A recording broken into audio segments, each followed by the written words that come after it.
Well, hi, I'm Mark Hutchinson. And I'm Laura Dobson. And we're here to disentangle spiritual, not religious. Shouldn't take us long, should it? How long have you got? Well, let's see. So, the question I've got for you, Laura, is in the last census, it was been proudly said by the humanists and indeed many of the press that for the first time we're a majority, not religious country. But I notice on the census, as I do every time, when nobody's asked whether they're spiritual. Do you think that makes a difference? Yeah, it's an interesting question. I suppose the religious question is about identity in some form. Which club do you belong to, as it were? Whereas spirituality is wider than that, isn't it? It's a club that we can all belong to. Oh, I like that idea. So, yeah, so these definitions of a specific club versus an open source, to use the current lingo, an open source space of the spirit. Yeah. Oh, okay. Yeah, I kind of quite like that. So what kind of things would you put into that category of the open place source of the spirit? I suppose when I think about the things that I do that I would consider spiritual but don't belong in any particular religious box, that might be yoga, singing, different types of singing, even walking and... Well, let's take those three. I think they'd be quite helpful to take. So, yoga, yeah. I mean, everywhere you go in the country, there are literally thousands of yoga sessions taking place every day. And yoga in itself is a fundamentally spiritual gig, isn't it? Yeah. So what are those people then? Exactly, yeah. So they almost certainly, I guess, wouldn't say they're religious, but to use your language, but they also appear to be in a club. Yeah. They appear to be in a club, don't they? Does that make sense? Yeah. So this cohort here of spiritual, not religious, yeah.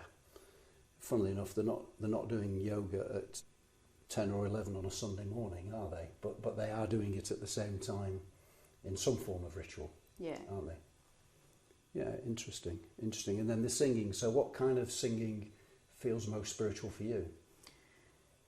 I do a lot of meditative chanting. Like, again, some of it is linked to yoga, some of it's part of my yoga practice, some of it's linked to the Teze community, particularly the Findhorn community. They do Teze chanting. So it's something which is, and the singing that I do draws from all different kinds of traditions. So it's rooted in some religious traditions, but they're, we're drinking from the waters of wisdom from many different wells, as it were. Okay. Which is very Unitarian, isn't it? It is Unitarian, but also speaking outside Unitarianism, I'm thinking of the host of people that I know who don't consider themselves in any way, shape or form part of a religious club. Yeah.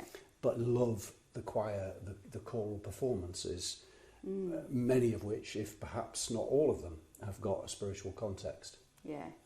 So there are a different set of spiritual clubs there, aren't there? Yeah.